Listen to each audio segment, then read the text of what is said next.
terminar con esos 10 minutos de gran finale que dan sentido, yo creo que toda la jornada, quiero hablar de este libro de su autor, un libro muy nuevo sobre la relación entre propósito y beneficio. Hemos hablado de esto toda la mañana. Hay muchas empresas que están en el camino, pero no hay una disciplina escrita donde lo podamos copiar. Es algo que estamos haciendo todos los días. Y este es un libro muy bueno que lleva este debate a otro nivel. Está investigado muy profundamente, es muy práctico y realmente muy esperanzador.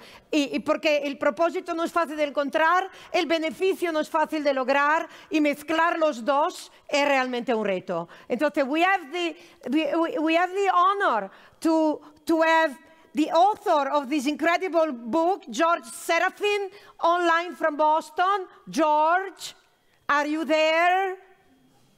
I am right here. Ah, huge applause. So he can feel that there are people, warm people in the room. George, we are so happy to have you here. George is professor of business administration in the Harvard Business School and is the author of this great book that he is presenting in Spain today for the first time, right? We are so privileged. So in 10 minutes, share with us the key ideas of this book. George, the floor is yours. Thank you so much. Really a great pleasure to be online with you. I wish I was able to be there physically with you, but teaching responsibilities have kept me in Boston. But I want to share a few key ideas from the book, and I hope you all have the opportunity to engage with some of the ideas. I think we are actually undergoing a transformational change in the world of business. Where actually more and more entrepreneurs, managers, investors are actually really engaging with the idea of purpose and how we can actually make a difference and coupling that idea with profit. And the reason why I put both words on the title of the book, both purpose and profit, is because increasingly those ideas are becoming interconnected, and increasingly more and more organizations are delivering profit through their purpose and the impact that they are having on society. Of course, as you just mentioned, that is not easy, right? This is not something that is actually everybody could do, or that is something that you just have good intentions and as a result it's going to happen. But one of the things that I describe in the book is that this is actually something that requires great management and governance discipline. I start the book with a failure case, with actually somebody that is trying to have a more positive social impact, creating an organization, and fails over time. And asks the question, why this person failed? And one of the things that we learn is that it failed because of misaligned incentives. It failed because of lack of trust inside the organization, but across organizations as you're trying to create collaborations and partnerships. And of course, it failed because of lack of transparency and lack of clarity as well. So what do we learn from this, and how we actually can guide the creation of more profit through actually social impact and through building purpose-driven organizations? I think the first thing that we need to recognize is that the world is changing over time, and that the world that we are living right now is not the world that we were living a couple of decades ago, or even 10 or 20 years ago. I think technology has reshaped the world, and technology has created several effects. The first one, it has made the world much more transparent. Now we have more data, and we have the ability to understand much better about how the world works because of technology and the advancement of sensoring technologies, satellite imaging, that we can actually understand what is happening in supply chains around the world, that we actually can live in a digital world and we can interact much more freely with each other and so forth.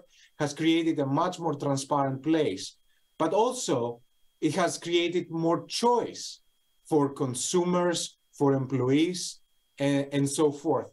And with that, it has created more voice for a lot of people, actually. And that voice increasingly is affecting the competitors' organizations. So that is actually a critical element of what has changed in society and the technological changes that we're advancing. But also we see changes in values around the world. As you mentioned, I teach at Harvard Business School. And if I was asking 10, 15 years ago, my students, how much they cared about the social impact that they were having from a business perspective, there wasn't actually that much of a discussion. But now almost everybody is asking, how can I change how can I have a difference? How can I make a difference through my role as an entrepreneur, as a manager, as an investor? So that critical role that purpose plays in the choices that we make is actually top of mind for all young people that are actually going into the workforce. So we're experiencing changes because of technology, changes because of values and what people are seeking from their workplace and from the choices that they make as employees, as consumers, as investors as well.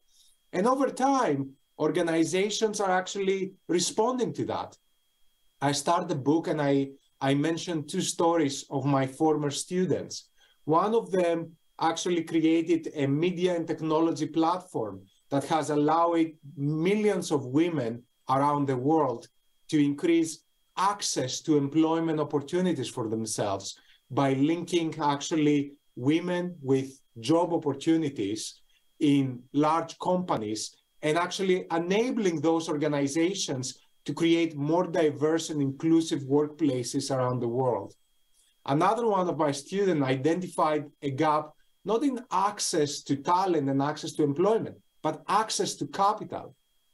I identified that actually in the venture capital industry, if you were trying to create a company, very little of venture financing was going to underprivileged populations, underrepresented populations, and created a venture capital firm that is concentrating on diverse entrepreneurs.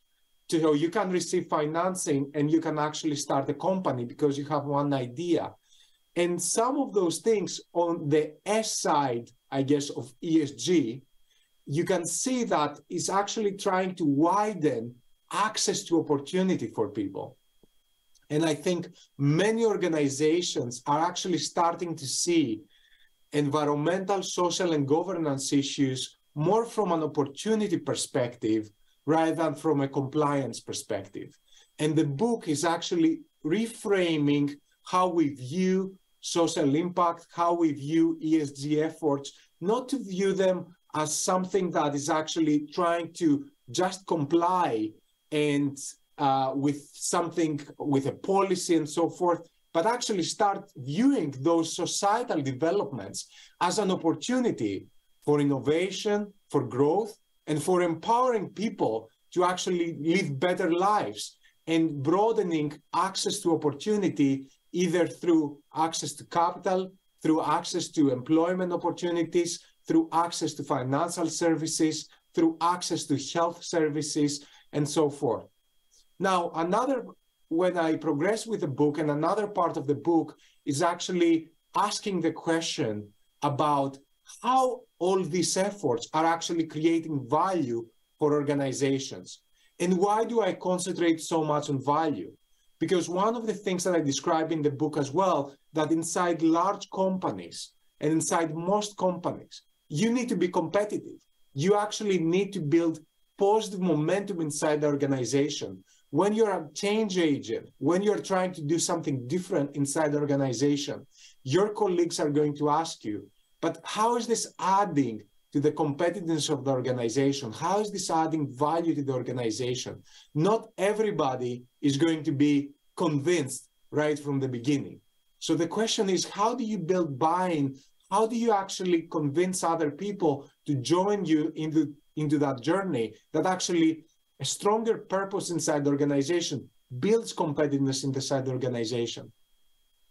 And I provide several examples of how that value is being built, either through building more operating efficiency inside the organization, or identifying new products and services that actually can benefit people and they provide more positive impact, or actually by transforming the organization to actually compete and create, again, new markets that allows an organization to be able to to experience that from a revenue and growth perspective. But the critical element is that you cannot have that just from the top down, where actually leaders are telling people what to do. You need to empower people. You need to decentralize decision-making, and you need to bring everybody on board. Because, and this is a central part of the book, because we all have an agency, we all have the ability to create change, and needs to be more bottom-up. It needs to come from the grassroots of the organization and to bubble up inside the organization in order to create systemic change. And I think that also links to another central element of the book, which is how should we think about actually change? Is it coming only from young startups, disruptive organizations, or is it also coming from more established organizations when you're actually thinking about all of those social issues? And one of the things that I mentioned in the book is that it's not an or discussion. It is rather an and discussion. What this means is that it's coming from both, actually. And people can actually find profit and meaning in their work and develop more social impact in both established organizations, but also in disruptive new organizations. Why do I say that? Because actually, if you think about it, when you actually join a large established organization that has very large scale and so forth, it's actually touching the lives of so many people inside the community and inside the society. So when you work in such an organization and when you change how that organization works, you immediately have an enormous actually impact on so many people because of the scale of that organization.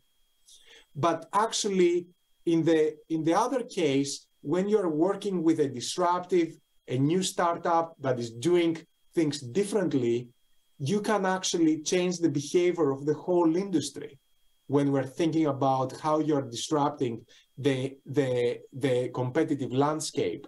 So when we're thinking about both actually the choices that we all make about joining established legacy organizations that perhaps might not be fully aligned with where we want society to go versus actually joining new organizations that are actually much more aligned with creating social impact, we cannot be thinking about that as an or discussion. We need to be thinking about that as an and discussion. And you can actually create an enormous amount of impact, either by joining established organizations or by joining new organizations.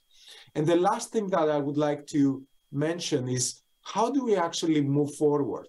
And I think moving forward, we need to understand that all organizations fundamentally are imperfect, right? No organization is perfect.